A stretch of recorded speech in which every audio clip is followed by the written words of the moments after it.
So, hello students. In today's class, we have to see a very important area for your examination, that is Mughal paintings in India. So, we will see the various dimensions including your factual aspect as well as your conceptual aspect. In the class, we have to discuss about various scholars, various painters, scholars in the sense पहले कोई भी जैसे मान लीजिए we will discuss about a term that is called illustration. So what is illustration, क्या होता था Mughal times में, कोई भी जैसे फॉर एग्जांपल इंपॉर्टेंट बुक्स है तो उन बुक्स को ट्रांसलेट किया जाता था from their original text. For example ancient texts were in Sanskrit, so they were translated into Persian, and those illustrated versions of the Persian were depicted in the form of paintings. This is called illustrations. ठीक है, तो ये सारी चीजें we have to see. Apart from that, we will also see the contribution of major Mughal rulers who had contributed much in the field of paintings in India. Started from your Humayun, then we will discuss about the Akbar, then we will discuss about the Jahangir in detail.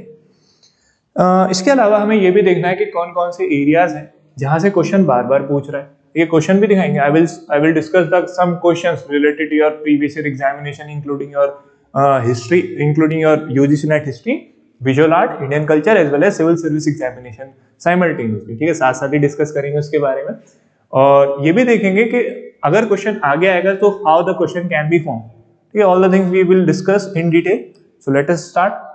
The topic is Mughal paintings and what are the important areas. See, there are some important traditions, for example important culture which the Mughals followed in India. अगर आप उसकी बात करेंगे तो उसमें हर एक चीज में, for example paintings में देखो आप, चाहे आर्किटेक्चर में देखो, चाहे और बहुत सारी फिलोसॉफिकल और रिलीजियस एस्पेक्ट में देखेंगे, there was a kind of a cultural assimilation. So what is cultural assimilation? देखिए यहाँ पर आप देख पा रहे होंगे as I have written that the paintings were inspired by the various traditions including your Buddhist, your Hindu, your Jain, then Indian, then regional also, that is Bengal, that is Gujarati, है ना. तो Persian होने के साथ साथ हमें और बहुत सारे रीजनल जो भी सेंटर्स हैं इंडिया में उस टाइम पर, उनका भी कल्चरल असैमिलेशन दिखा है. ठीक है, मिक्सचर दिखा है डिफरेंट कल्चर्स का इन मुगल पेंटिंग्स. स्टार्टिंग में क्या था, स्टार्टिंग में चीजें कम थी. ठीक है, जैसे जैसे आगे चलेंगे, जैसे जहांगीर के टाइम पर क्वेश्चन बहुत बार आया, अभी हम डिस्कस करेंगे जहांगीर के टाइम पर क्या होता है, पेंटिंग्स का सबसे ज्यादा डेवलपमेंट हुआ. अब जब डेवलपमेंट हुआ तो बहुत सारी चीजें जो इंडिया में ऑलरेडी एग्जिस्ट कर रही थी, दे ऑल्सो स्टार्टेड असैमिलेटिंग और inculcating in the Mughal paintings. वहां पर भी वो स्टार्ट हो जाते हैं. इसके अलावा जब यूरोपियंस आए इंडिया में, starting from your Portuguese, then other Europeans, English, Danish, Dutch etcetera, they also started you can say the influencing in Mughal paintings. ठीक है, इंडिया में मुगल पेंटिंग्स के टाइम पर उनका भी इन्फ्लुएंस हमें देखने को मिला. वी विल डिस्कस कि क्या था. Clear? So these are some areas that we have to see. So पहले देखते हैं स्टार्टिंग फ्रॉम योर बाबर, के बाबर का क्या कोई कंट्रीब्यूशन है पेंटिंग में या नहीं. ठीक है, मैं क्वेश्चन भी दिखाऊंगा, मैंने बोला था अभी आज क्या, I will show some MCQs also previous year basically, so that you will have a better idea. अच्छा ऐसा क्वेश्चन कैसे बने एग्जाम में, और अगर आएगा तो कैसे मैं करूंगा उसको. Clear? So Babar had interest in paintings, but he had not contributed much in the area of paintings. Why? Because as we all know that Babar started his major career in India in 1526, starting from your first battle of Paniput. ठीक है, उसके बाद चार year जो बाबर के गए, 1526, 1527, 28, 29, they were चारों के चारों बैटल्स में ही थे, है ना. Starting from your battle of Panipat, then Khanwa, then Chanderi, then Ghaghra. Clear? तो चारों के चारों अगर वॉर्स देखोगे आप, तो उस टाइम पर Babur was not in the position that he can expand his areas into cultural aspect. Culture में कैसे करेगा, because he was very much busy in the political areas, so he did not contributed much in the cultural aspect of painting, was also the part of them. ठीक है, तो उसमें भी कैसे कर पाता. But he had mention one of the most important painters of central Asia at that time. ठीक है, उन्होंने अपने वर्क में एक सेंट्रल एशिया के पेंटर के बारे में बताया है कि एक पेंटर थे. ठीक है, ही was very distinguished in his culture, in his art, in his work, in his paintings basically. And who was he was Behzad. ठीक है, बेहजाद. एंड बेहजाद के बारे में कुछ डिटेल्स और भी I have provided, that he was trained by Mirak Naqqash. और इनके बारे में बाबर ने अपने वर्क्स में, अपने जो भी उनके टेक्स्ट हैं उसमें प्रेज किया है. ठीक है, कि एक सेंट्रल एशिया में, हेरात रीजन में एक ऐसे पेंटर हुआ करते थे who had very distinguished kind of culture related to your paintings, उनके वर्क के बारे में बाबा ने अप्रिशिएट किया है। Clear? So the question was similarly asked, पहले एक बार देख लेते हैं बेहजाद के कुछ वर्क्स के बारे में। अगर आप स्क्रीन पे देख पा रहे हो तो these are some initial works of Behzad. ठीक है, इन्होंने बताया है कि जिनके बारे में बाबा ने मेंशन किया। इवन अभी हम देखेंगे आगे चल के जो मुगल्स के इनिशियल पेंटर्स है, they were inspired by the works of Behzad. Clear? The same question was asked in your CAPF examination this year only. There are two statements given over here. ठीक है, दो statements दे रखी हैं। The first statement is saying that the early Malwa school of painting was influenced by the Shirazi school, while the early Mughal paintings initially followed the Behzadi school. Yes, clear? जैसे मैंने अभी discuss किया था कि early जो Mughal rulers आएंगे, they were very much influenced by the works of Behzad, और उन्हीं के वर्क से उन्होंने they started initiating or inculcating the things into Mughal paintings in India. Clear? So yes, the first one is correct. Second is that the major exponent of Behzad in school in India was Mir Sayyid Ali and Abdus Samad. Who was Mir Sayyid Ali and Abdus Samad? इनके बारे में अभी हम आगे class में discuss करेंगे। ठीक है, कौन थे? हालांकि दोनों स्टेटमेंट्स आर करेक्ट। ठीक है, दोनों ही ठीक है। मीर सैयद अली और Abdul Samad were the initial painters of Mughals in India. कौन लेकर के आए थे उनको, देखते हैं। So starting from Humayun, as we all know that Humayun had conflict or battle with Sher Shah Suri, the founder of Sur dynasty in India। दो battles हुए हैं, ठीक है, सूर डायनेस्टी के साथ या फिर शेर शाह सूरी के साथ हुमायूं के। One was battle of Chausa in 1539 and another was battle of Kannauj in 1540। ठीक है, दोनों बैटल्स में हुमायूं हार जाते हैं। हारने के बाद he fled to Persia, 15 साल वहां पर रहते हैं एग्जाइल में। After 15 years he came back। When he came back he brought two important painters from Persia to India। One was Mir Sayyid Ali and another was Abdus Samad। इन दोनों के नाम आप याद रख लीजिए। You will find most of the question related to these two names only। ठीक है, कभी एलिमिनेशन से सही कर लोगे, कभी इसको, कभी आपको पहचानना होगा। ठीक है, तो बहुत सारे ऐसे क्वेश्चंस पूछता है। तो कौन कौन है? मीर सैयद अली एंड अब्दुल समद।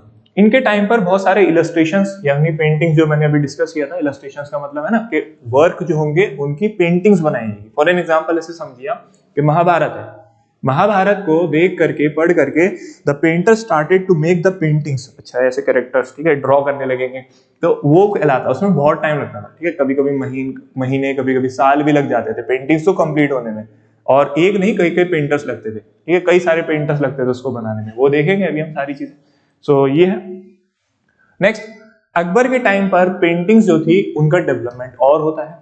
जो हुमायूं अपने साथ दो पेंटर्स लेकर के आए थे, मीर सैयद अली और अब्दुल समद, उन्हीं के अंडर अकबर और उनके और पेंटर्स जो होते हैं उनका इंटरेस्ट पेंटिंग्स में बढ़ने लगता है। क्लियर? अकबर के बारे में, अकबर की पेंटिंग्स के बारे में कई सारे हिस्टोरियंस और स्कॉलर्स ने डिटेल में स्टडी भी किया है। उन्होंने कुछ आइडिया, कुछ एक कॉन्सेप्ट भी बताए हैं या फिर कुछ एक रफ प्लान्स भी बताए हैं कि जो अकबर फॉलो करता था। For an example they have mentioned that Akbar created a separate departments of paintings, जिसको तस्वीर खाना बोला जाता था। वहां पर क्या होता था, वहां पर कई सारे पेंटर्स हैं, सबकी अपनी अपनी ड्यूटीज होती थी। अभी मैंने जैसे डिस्कस किया था कि एक पेंटिंग बनाने में कई सारे पेंटर्स का भी कंट्रीब्यूशन होता था। तो उसमें क्या होता था, दे डिस्ट्रीब्यूटेड देयर वर्क्स। ठीक है, तुम लाइन ड्रॉ करना, हम कलर करेंगे। ठीक है, इस तरीके से दे हैड मतलब उनका डिवीजन होता था काम का। अपार्ट फ्रॉम दैट एक चीज और है जो समझनी है हमें, वो ये है कि अकबर के टाइम पर ऑलमोस्ट 200 प्लस 225 एक रफ आइडिया दिया गया है कि इतने पेंटर्स थे who had developed their paintings throughout the Mughal time, मतलब during the time of Akbar, जिस तरह अकबर का रीन रहा जाता है। ठीक है, फिर जहांगीर के टाइम पर और इंक्रीज हुआ है और परफेक्शन आया है उसमें। सो दिस इज अबाउट। अब यहाँ पर कुछ पेंटिंग्स के नाम लिखे हैं आपको। पेंटिंग्स के नाम मतलब वर्क्स, जैसे कि हमजा नामा हो गया, गुलिस्तान है, दराब नामा है, उसी तरीके से और बहुत सारे हैं जो कि अकबर ने ना सिर्फ ट्रांसलेट करवाए हैं, और ट्रांसलेट करवाने के बाद Akbar also ordered his painters to make pictures of them, to make paintings of them. Clear?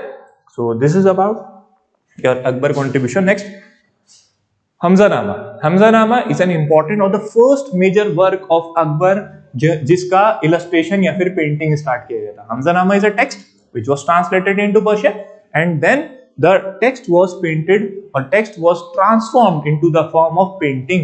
ठीक है, during the time of Akbar। Initially Akbar के शुरू में आप देखोगे तो it was one of the major work, बड़ा था, जिसको बनने में काफी टाइम लगा था, और it was the initial contribution of Akbar in the field of paintings। Next, large number of painters I have already discussed। सो एक बुक है that is art and material culture in the paintings of Akbar court and it has been written by Som Prakash Verma. ठीक है, ये किताब है बहुत important, इन्होंने study किया है डिटेल में। हिस्टोरियोग्राफी भी आती है, ठीक है, नेट वगैरह के एग्जाम में you will find there will be a question from historiography, definitely आता है। So what we have to see important books. ठीक, क्या करते हैं बेसिकली हम कि जैसे कोई भी टॉपिक डिस्कस करते हैं, मैं ज्यादातर टॉपिक्स के साथ ही हिस्टोरियोग्राफी भी डिस्कस कर लेता हूँ, so that it will create a kind of a idea. Okay, जो भी आप पढ़ोगे तो apart from that it will also help you in mentioning, जहां पर भी आपको आंसर राइटिंग वगैरह करना होता है, you can mention the roles और you can say mention the books and authors, तो it will provide a thrust to your answer. ठीक है, अच्छा लगेगा उसमें आप जब डालोगे, you can underline the contribution, say according to this person, that is Som Prakash, he had said that the Akbar, during the time of Akbar, there were around 225 painters, okay, in the Mughal court. So it will create a definitely a positive end. ठीक है, तो आपके answer में भी अच्छा लगेगा वो, और it will also enhance your knowledge. Clear? So this is the thing. Next, there were diversity among painters during the time of Akbar. Diversity means हर एक region से आते थे, हर एक background से आते थे। most of the painters during the time of Akbar were from non-Muslims, है ना, मतलब they belongs to different religions basically। diversity का मतलब ये भी different areas से आएंगे। some were low born, ठीक है, ऐसा नहीं था कि there was a caste rigidity थी या फिर caste hierarchy की थी। तो paintings were based on the basis of merit basically, है ना, कि जो painter अच्छा होगा irrespective of his caste, creed, etc. he had acquired a very important position in the Mughal court। जैसे अकबर के टाइम पर एक पेंटर थे, स्क्रीन पे अगर आप देख पा रहे होंगे, इनका नाम दसवंत। दसवंत को अकबर ने काफी अप्रिशिएट किया है, और दसवंत का भी काफी रोल है in the development of paintings during the time of Akbar. Question आया था एक बार, विजुअल आर्ट में आया था, ठीक है, यूजीसी नेट में, कि that who was the famous painter during the time of Akbar who committed suicide. Your answer will be Daswant. Daswant ने सुसाइड भी कमिट किया था। इसके अलावा इनका रोल और भी है, जैसे कि मैंने अभी बताया, कई सारे पेंटिंग्स में he had contributed much. He was one of the favorite painter during the time or in the court of Akbar. Clear? So this is the thing. Next, देखो इसमें बताया भी गया है नीचे, अगर आप देख पा रहे होंगे, that जो अकबर के टाइम पर इसका पूरा एक डिपार्टमेंट है, जैसे अभी हमने डिस्कस भी किया था तस्वीर खाना, और तस्वीर खाना के अंदर जो एम्प्लॉयज थे यानी जो पेंटर्स थे, वो इस तरीके से लगाए जाते थे कि वो एक जॉब कर रहे हैं, गवर्नमेंट जॉब जैसे होते हैं ना, और उनकी सैलरी भी तय थी। जैसे कम से कम बताया गया कितनी थी, 600 to 1200 दाम्स। दाम्स क्या होता है ये सब भी डिस्कस कर लेते हैं साथ साथ। दाम्स क्या होता है, कॉपर कॉइन, ठीक है, दाम मींस कॉपर कॉइन, और दाम इज इक्वल्स टू 40 दाम्स इज इक्वल्स टू 1 रुपया, ठीक है। So this is the valuation of दाम, और दाम जो होते थे वो कॉपर कॉइन्स होते थे। नेक्स्ट, ये जो पीछे हमने डिस्कस किया है, ठीक है, same thing is given that in the formation of paintings many और डिफरेंट पेंटर्स वर एंगेज्ड। ऐसा नहीं था कि एक पेंटर ही सिर्फ एक पेंटिंग बनाएगा, कई सारे पेंटर से अलग अलग टाइम पर दे कंट्रीब्यूटेड, किसी में एक, किसी में दो, इवन दो से ज्यादा, इवन चार से भी ज्यादा पेंटर जो थे वो एक पेंटिंग में कंट्रीब्यूट करते थे। So what are the distinctive features we have to see that what are the important elements जो कि हमें मुगल पेंटिंग्स में कॉमन देखने को मिला है। जैसे कि नेचर पेंटिंग, ठीक है, नेचुरलिज्म के Jahangir was expert in nature painting, उसने बहुत सारी पेंटिंग्स ऐसी बनवाई हैं जो कि नेचुरल इवेंट्स को डिपिक्ट करते थे, जैसे वॉर सीन हो गए, हंटिंग सीन हो गए। क्लियर? इसके अलावा क्या दिखाते हैं, डेली लाइफ, कोर्ट में जो भी डेली लाइफ होती है, दीवाने खास, दीवाने आम, so all the things were depicted in the paintings. इसके अलावा कोई कल्चरल या फिर सेरेमनी कोई होगी उसको दिखाते थे, कोई रिलीजियस एस्पेक्ट होता उसको करते थे। फॉर एन एग्जाम्पल, यहाँ पर एक लिमिटेशन ये है कि जो इस्लामिक ट्रेडिशन या फिर कल्चरल ट्रेडिशंस होते थे उनकी पेंटिंग्स नहीं बनती थी, और बहुत सारी चीजें ऐसी होती थी जिसकी पेंटिंग्स को डिपिक्ट किया गया था। The same question was asked in different form, ठीक है, अभी हम डिस्कस करेंगे। जैसे कि फॉर एन एग्जांपल यहाँ पर ये भी देख सकते हैं, ठीक है, वॉर इवेंट्स को, डेली लाइफ को। हाँ, portrait was one of the important element, portrait भी बनते थे। पोर्ट्रेट का मतलब अगर आप समझते हो, जैसे मान लीजिए पोर्ट्रेट मोड, जैसे कोई पर्सन है उसी का आप पेंटिंग बना करके फोकस कर रहे हो। एक लैंडस्केप हो गया, लैंडस्केप मतलब पेंटिंग है, उसमें आप बहुत सारी चीजें जैसे कि सीनरी है, जंगल सीन है, ये सब दिखा रहे हैं। और पोर्ट्रेट का मतलब it will focus on the entirely on one person, ठीक है, एक पर्सन के ऊपर फोकस करेगा। So this is the thing. Next question है, the depiction of which among the following is not the characteristics of Mughal painting? Religious scene, court scene, scene of battles, mythological theme. ठीक है, तो अभी हमने देखा, ठीक है, माइथोलॉजिकल पे भी बनाया, रामायण महाभारत का एग्जांपल ले सकते हैं हम। Next, scene of battle, yes. Court and cultural, yes. So religious scene was not the part of the Mughal paintings in India. Clear? So we have to eliminate the first one because यहाँ पर not पूछा है. Next. Second was which among the following is not included in Mughal painting? सब civil service के previous year question है that I am discussing. So इसमें जो B1 है that is Islamic themes. ठीक है, Islamic themes और the religious themes were not the main aspect of Mughal paintings in India. Clear? So this is the answer. आगे देखते हैं. ये रजनामा की पेंटिंग्स के बारे में दिखाया गया. What is Razmnama? Razmnama basically translation है ऑफ महाभारत. ये पर्शियन है translation. And who translated? It was translated on the advice of Akbar by Faizi and Badauni. Abdul Qadir Badauni and Faizi had translated this work into a title, और टाइटल का नाम था रजनामा. क्लियर? इस चीज के बारे में ध्यान रखना, ये वैसे भी क्वेश्चन पूछ सकता है. नहीं तो उसके बारे में paintings we have already discussed कि पेंटिंग्स भी इसकी बनाई गई थी. So important painters during the time of Akbar, it is given in your on your screen. देख कौन कौन है. मिस्किन है, फारूक बेग है, Daswant, Basawan Keshav, Lal Mukund, Madhu, Jagan, Mahesh, Harivansh, Ram and Madhav. They were the important most important painters in the Akbar को. ठीक है, बहुत सारे हम 225 तो याद होंगे नहीं, कर भी लोगे तो क्या कर लोगे. ठीक है, उसको याद करके लिखोगे कहाँ, पूछेगा भी नहीं कभी, बस इनके बारे में याद रखिएगा आप लोग. ठीक है, चलिए आगे देखते हैं. नेक्स्ट दसवंत के बारे में वी हैव ऑलरेडी डिस्कस. शुरू के जो दो पेंटर्स आए थे हुमायूं के टाइम पर, दैट इज, मैं बार बार उनके नाम बता रहा हूं, that is Mir Syed Ali and Abdul Samad. They have trained all the painters of Akbar. उसमें दोनों हैं, इन दोनों ने काफी सारे पेंटर्स को ट्रेनिंग दी, और ट्रेनिंग करके फिर दे मतलब जो और पेंटर्स थे they had advanced in their respective field. तो दसवंत को भी उन्होंने ट्रेनिंग दी. इवन अकबर का भी इंटरेस्ट इन्होंने इनहेंस किया था. ठीक है, टुवर्ड्स पेंटिंग्स.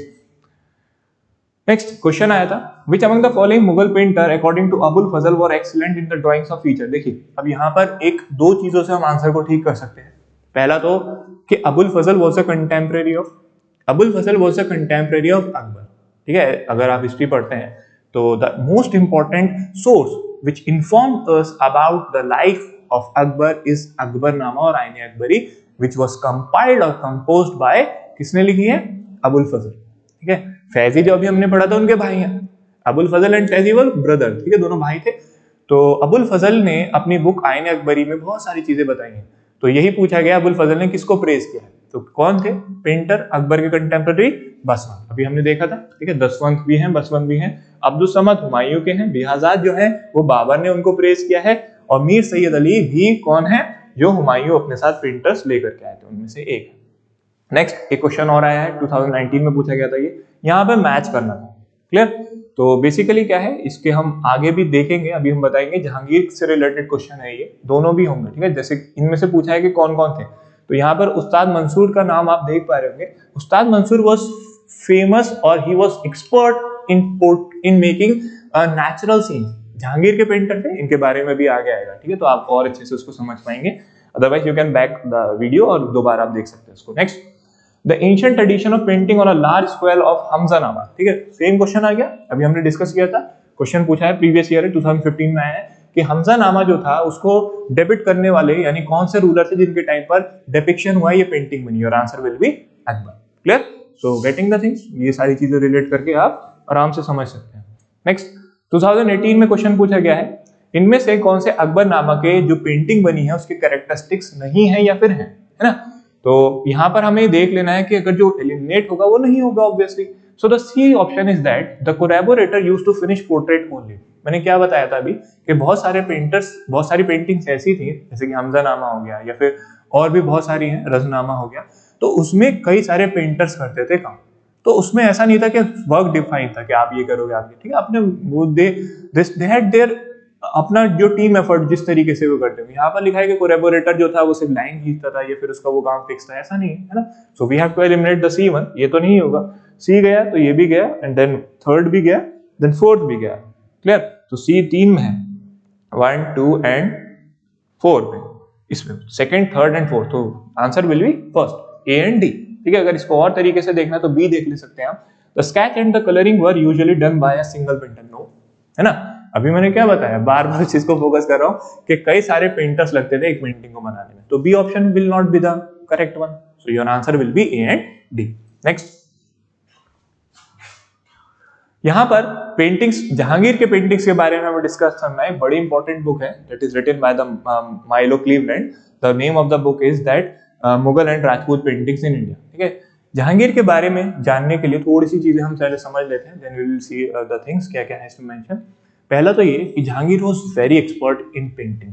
उसके कोर्ट में बहुत सारे पेंटर्स थे जिन्होंने अलग अलग फॉर्म में, नेचुरल पेंटिंग की फॉर्म में, पोर्ट्रेट की फॉर्म में, इवन आपके वॉर सीन्स और इन सब नेचुरल पेंटिंग में बहुत ज्यादा कंट्रीब्यूट किया है. क्लियर. यहीं पर रोल आता है दो तीन इंपॉर्टेंट पेंटर्स का जहांगीर के, जिसमें अबुल हसन का नाम है, देन उस्ताद मंसूर का नाम है, बिशन दास का नाम शामिल है. जैसे अकबर के कोर्ट में हमने दसवंत को फोकस किया था, यहाँ पर हमें इन तीनों पेंटर्स को बहुत ध्यान से देखना है. क्लियर. उस्ताद मंसूर और अबुल हसन, इनकी अलग अलग एरियाज हैं, अलग अलग एक्सपर्टीज है. Apart from that we have to see the personal contribution of Jahangir. ठीक है, जहांगीर की दो स्टेटमेंट्स, एक क्वेश्चन आया ना, बड़ी फेमस कोट्स हैं उसकी, कि मैं कोई भी पेंटिंग को देख करके बता सकता हूं कि किस पेंटर ने बनाई है. ठीक है, Jahangir was that much expert in analysing the paintings. ठीक है, काफी ज्यादा उसको एक्सपर्टीज थी in the field, in the area of paintings. That is why he had contributed much. That is why he had one of the most outstanding painters in his court. ठीक है, इसके court में बहुत सारे अच्छे painters थे, तो यही रीजन है. तो देखते हैं नेचर पेंटिंग के बारे में जो मैंने बताया वही बताया गया यहाँ पर. अब एक एक करके पेंटर्स के बारे में देखते हैं जहांगीर के. First was Abul Hasan. ठीक है, अबुल हसन लीडिंग पेंटर थे जहांगीर के. इवन इनको जहांगीर ने टाइटल भी दिया था नादिरुल ज़मान. ये क्वेश्चन कई बार पूछा गया अलग अलग एग्जामिनेशन में. टाइटल्स एक है नादिरुल ज़मान और एक है नादिरुल असर. तो ये पूछता है ज़मान किसको बोला है और असर किसको बोला है. क्लियर. तो ज़मान का टाइटल जो मिला है वो किसको मिला है, अबुल हसन को. नेक्स्ट, दूसरे थे उस्ताद मंसूर, जिनके बारे में मैं अभी बता रहा था. कभी भी एग्जाम में क्वेश्चन आएगा और नेचुरल पेंटिंग, बर्ड, एनिमल्स के डिपिक्शन के बारे में पूछा गया होगा और बोला जाएगा ये किस मुगल पेंटर ने बनाई है, mostly in the most of the cases the answer will be Ustad Mansur only. Why? Because he was very much expert in the area of this natural paintings. ठीक है, एक्सपर्ट थे, बहुत ज्यादा एक्सपर्ट. बहुत सारे बर्ड्स हैं, एनिमल्स हैं, प्लांट्स हैं, जिनके ये सीन्स बनाया करते थे. जहांगीर जहां जहां जाते थे उनके साथ ही जाते थे, और जहां पर भी देखते थे कि जहांगीर, जैसे फॉर एग्जांपल हंटिंग सीन है, ठीक है, तो हंटिंग करने जहांगीर गए तो उनके साथ Ustad Mansur. So whenever he find some another different type of species, चाहे वो बर्ड्स के हो, he started making drawing picture of them. ठीक है, पेंटिंग बना लिया करते थे. जैसे कि इनके बारे में बोला गया है कि बहुत इंपॉर्टेंट पेंटिंग है इनकी, जैसे दिख भी रहा होगा आपको स्क्रीन पे, एक साइबेरियन क्रेन है और एक डोडो. डोडो एक बर्ड है जो कि एक्सटिंक्ट हो चुकी है, अब नहीं पाई जाती है. ठीक है, एक्सटिंक्ट बर्ड है, मतलब उसकी स्पीशीज पूरी डिक्लाइन होगी पूरी तरीके से. सो उनकी डोडो की उसमें जो जहांगीर ये थे आपके उस्ताद मंसूर, इन्होंने एक पेंटिंग बनाई थी. ठीक है, काफी बहुत सारी तो ब्रिटिशर्स अपने साथ ले गए. ठीक है, लंदन म्यूजियम में रख के कहते थे हमारी है, बहुत सारे ऐसे एनिमल्स की हैं. ठीक है, मगर वो इन्होंने ही बनाई थी, उस्ताद मंसूर ने. Clear. Next, third was, Ustad Mansoor discuss कर लिया हमने, ये रहा. ठीक है, इनको टाइटल मिला है नादिरुल असर का. Third was Bishan Das.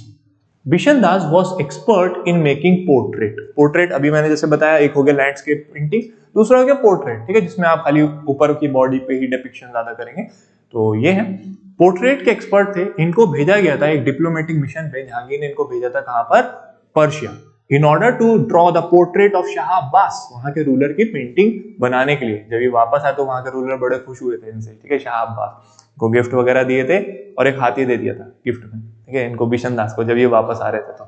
So this is the thing. Next question आया था सिविल सर्विस में 2019 कि who among the following Mughal emperor shifted emphasis from the illustrated manuscript to album and individual portrait. क्या होगा आंसर? अभी हमने देखा पोर्ट्रेट एक्सपर्ट कौन थे, बिशन दास. बिशन दास किसके कोर्ट में थे, जहांगीर के. क्लियर. पेंटिंग में कभी भी क्वेश्चन आएगा कि name the Mughal ruler who had contributed much in the field of painting, your answer will always be the Jahangir. ठीक है, सबसे ज्यादा मिनिएचर, सबसे ज्यादा पेंटिंग, सबसे ज्यादा एक्सपर्टीज किसके टाइम पर हुई है, तो भी आंसर जहांगीर होगा. ठीक है, he had very much interest in the field of paintings. Next, 2018 में क्वेश्चन आया नेट के एग्जाम में. यहां पर पूछा गया विच among the following were the painters in the Jahangir court. ठीक है, तो जहांगीर के कोर्ट में कौन कौन थे, हमें क्या करना है, अब्दुल समद, नो, ए को एलिमिनेट करना है. अब्दुल समद कौन थे, वो पेंटर जो कि हुमायूं अपने साथ लेकर के आए थे, तो we have to eliminate first one, no. Abul Hasan, हाँ थे, अभी देखा हमने। उस्ताद मंसूर, यस उस्ताद मंसूर भी थे। मीर सैयद अली, नो मीर सैयद अली भी नहीं है। तो what we have to eliminate, we have to eliminate first A and D. तो ए एंड डी हटा दोगे तो फर्स्ट भी नहीं होगा, ये भी नहीं होगा, ये भी नहीं होगा, fourth one, your answer will be C, third. आ गया समझ में? ठीक है, चीजें आप समझ में आ रही, क्लियर हो रही हैं। तो इसमें यही है कि जब भी आप देखो तो दोनों चीजें अप्लाई कर लो। ठीक है, अप्लाई मतलब हाथ क्या, कि देखो अभी हमने पढ़ा, अभी हमने देखा कि नहीं हुमायूं 2 पेंटर्स लेके आए, उनके नाम अलग हैं, और यहाँ पर जहांगीर के पेंटर्स के बारे में बात हो रही है। सो हमें जो हुमायूं वाले पेंटर्स उनको हटा देना, जहांगीर वाले आ जाएंगे, अगर हमने पढ़ा है तो। ठीक है, नहीं पढ़ा तो कहीं के कोई पेंटर नहीं आएंगे कभी भी। ठीक है, कुछ भी कर लो। नेक्स्ट इज योर 2010 में क्वेश्चन आया था, it is related to reason and assertion. Reason क्या कह रहा है? देखिए रीजन असर्शन में क्या होता है, एक 2 स्टेटमेंट होती है, पहला कहता है असर्शन और दूसरा कहता है रीजन। असर्शन का मतलब स्टेटमेंट दी गई होगी, और रीजन का मतलब ये पूछेगा कि जो असर्शन है क्या रीजन उसका एक्सप्लेनेशन है या नहीं। दोनों ऑप्शन ठीक भी हो सकते हैं, दोनों गलत भी हो सकते हैं, या फिर ऐसा होगा कि रीजन असर्शन को एक्सप्लेन करेगा, या फिर ऐसा होगा रीजन असर्शन को एक्सप्लेन नहीं करेगा। क्लियर? 4 कंडीशन बनती हैं, बहुत इंपॉर्टेंट है, कई सारे स्टूडेंट्स को कंफ्यूजन रहता है रीजन असर्शन में, कैसे ठीक करें इसको। तो मैंने जो चीजें बताई हैं वो सब में अप्लाई होंगी। ठीक है, स्टेटमेंट सेम, कैसी भी स्टेटमेंट आए, कोई भी क्वेश्चन आए, ये चारों चीजें लगा करके देखना होता है। पहला स्टेटमेंट क्या कह रहा है, देखते हैं।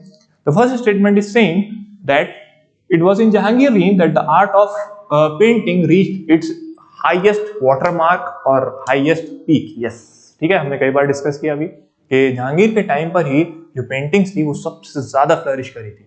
क्लियर? पहली स्टेटमेंट ट्रू है। दूसरी क्या कह रहा है? दूसरी कह रहा है कि he was against architectural decoration. ऐसा नहीं है ना कि पेंटिंग में है तो अगेंस्ट हो जाएगा आर्किटेक्चर के, no. Although Shahjahan was the ruler who had contributed much in the field of architecture. Jahangir का नहीं है, जहांगीर का काम है, इसका मतलब ये नहीं कि he was against नहीं था। So the B option will be wrong. Clear? So A is correct, B is false. Next. Shahjahan, मैंने अभी बताया कि ज्यादा कंट्रीब्यूशन तो था नहीं, कुछ पेंटर्स के नाम इनके यहाँ पर मेंशन कर दिया मैंने ताकि आपको याद रहे। That is Govardhan, then Mohammad Nadir, Balchandra, Anup, Vichitra और चिंतन। ठीक है, तो ये कुछ पेंटर्स हैं जो कि शाहजहां के कोर्ट में भी थे। शाहजहां ने भी थोड़ा बहुत काम पेंटिंग्स की डेवलपमेंट में किया। औरंगजेब की टाइम पर पेंटिंग्स का डिक्लाइन हो जाता है। व्हाई? बिकॉज औरंगजेब बैंड और you can say abolished many practices which is considered as un-Islamic. तो पेंटिंग बनाना भी, म्यूजिक भी, एस्ट्रोलॉजी, एस्ट्रोनॉमी, बहुत सारी चीजें ऐसी थी जिसको औरंगजेब ने बैन किया था। ठीक है, whenever we are going to discuss about the Aurangzeb, we will discuss all the things in detail also, like ऐसे ही जैसे MCQ हम साथ साथ कर रहे हैं। क्लियर? तो ये है, यहाँ पर क्या है, यहाँ पर हमने ये देखा है कि यूरोपियन इंपैक्ट भी है। मैंने आपको शुरू में भी बताया था, बहुत सारी ऐसी चीजें हैं जो ये दिखाता है कि यूरोपियन का इंपैक्ट भी था मुगल पेंटिंग्स में। जैसे कि एक बुक है, आप देख पा रहे होंगे, बड़ी फेमस बुक है, the Indian response to European technology and culture, which is written by Ehsan Qureshi. ठीक है, एहसान जान कुरैशी इनकी बुक है। इस बुक में इन्होंने बहुत सारी चीजें ऐसी बताई हैं कि जहां पर कल्चरल असैमिलेशन देखने को मिला, यानी इंडिया में यूरोपियंस के आने के बाद कई सारे चेंजेस, बदलाव हुए हैं, और उन बदलाव में से एक पेंटिंग भी है। पेंटिंग जब हुई तो पेंटिंग पहले से तो चली आ रही थी, जहांगीर के टाइम पर ज्यादा क्या हुआ, यूरोपियंस आए, और यूरोपियंस आने के बाद उनकी प्रैक्टिसेस इंडिया के पेंटिंग्स में भी रिफ्लेक्ट होने लगी।